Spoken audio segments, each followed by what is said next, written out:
Good morning, everyone. This is Kama Burton, and I have an online talk show called Kama Speaks.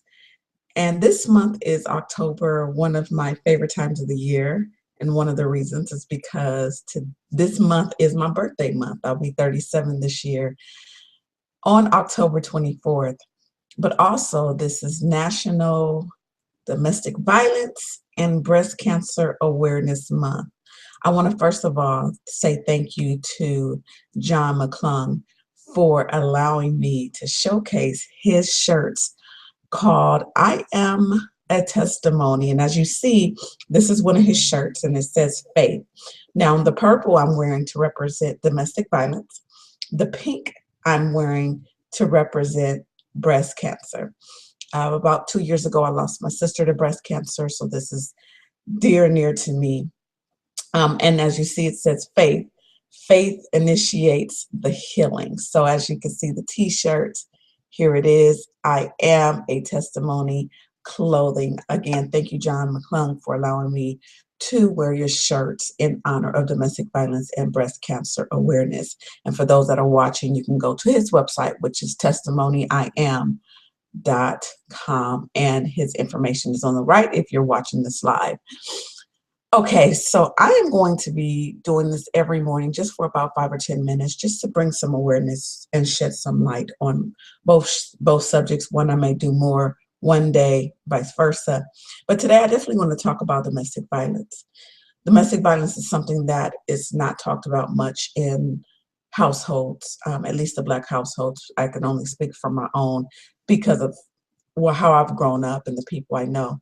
It wasn't something that I experienced when I was growing up. However, it was something that I experienced while I was in my adulthood. It's probably one of the most scariest experiences one can have.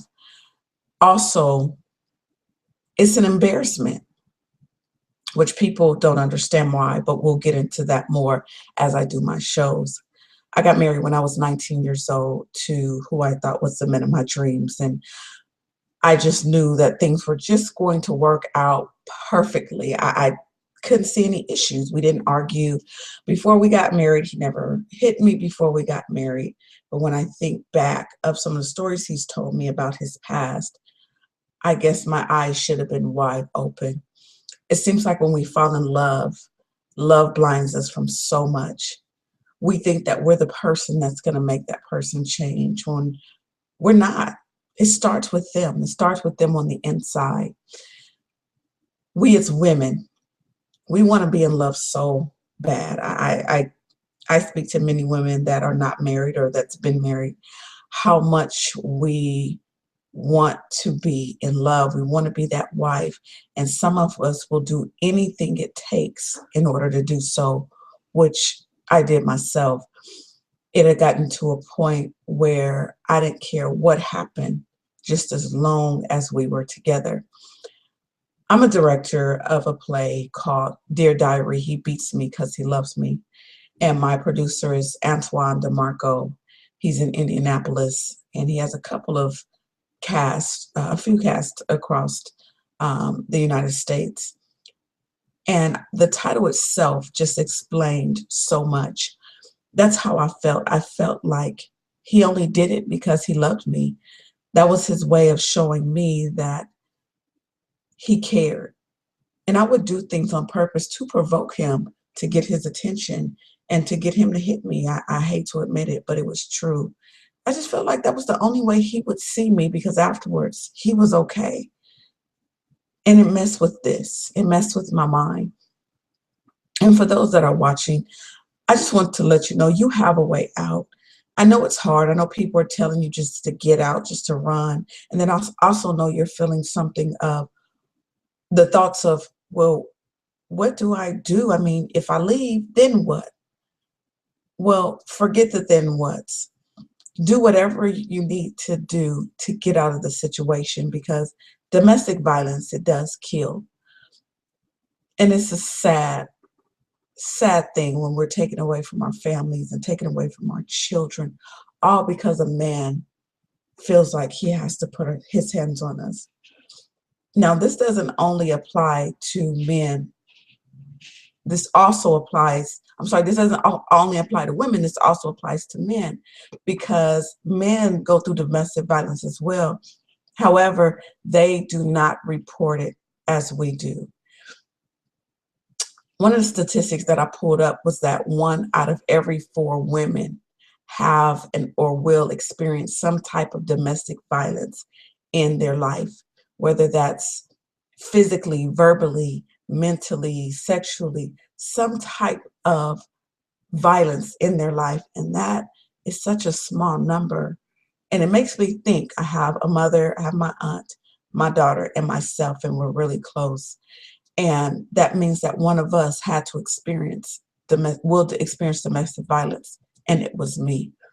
For years, my family didn't know what was going on because I couldn't tell them what would happen, because I was always afraid what would happen to my ex-husband if they would have known.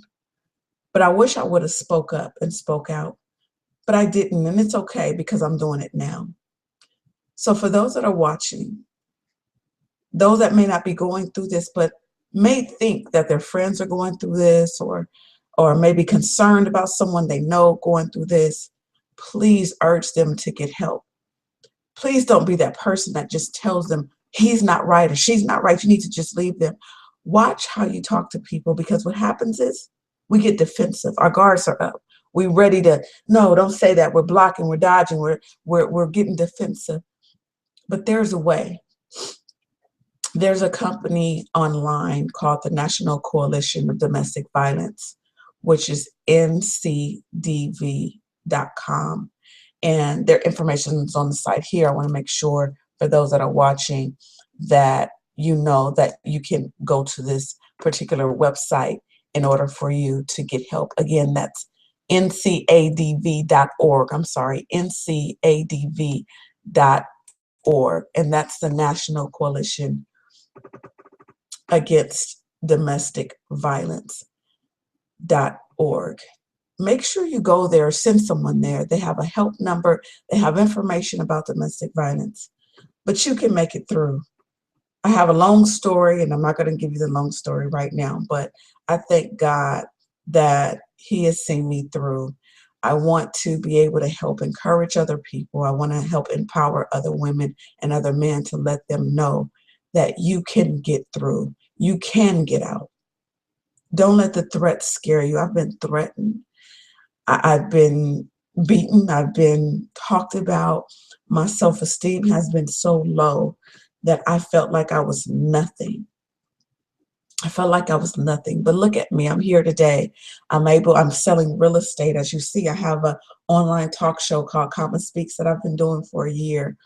I have my freedom. I have myself. I was able to build my confidence and become who God has wanted me to be, and knew who I am. And if it wasn't for the Lord, who's been on my side all these years, who's been there even when I didn't think He was there, I don't know where I would be. He has carried me through, and He can do that for you as well. So anyhow, I just wanted to just give you a little introduction of who I am and what I do and what I'm doing. I will be doing these every morning at approximately 6:05 for about 5 to 15 minutes, depending on the topic and what we're talking about. And I hope you're able to share this with other people. The word needs to get out. Am I a celebrity? No. Am I a local celebrity? No. I am just your average person that has been through something, and I want to get the word out. Thank you so much for watching. You can also follow me under commonspeaks.com. You can follow me on Instagram, Twitter, Pinterest, Facebook under Common Speaks. And you'll be able to look at this video. You can subscribe to my YouTube page as you watch this video and watch more. This month, I will be interviewing some women, and I'm looking for some men too that have been through domestic violence or that has survived breast cancer, that wants to be able to share their story. And I do those at 6 o'clock on Mondays and Wednesdays, and that's for 30 minutes. And I interview them, and we talk about some of the things that they've been through, but how they survive. Yes, we have survived, and you can too. Don't be afraid. I left with nothing, absolutely nothing.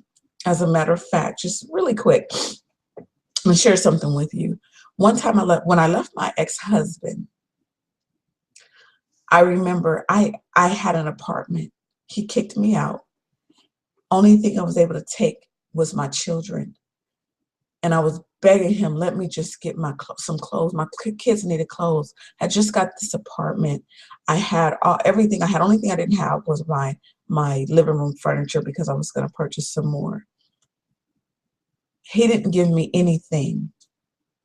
I left with my kids and some clothes and some of their toys, and that was it.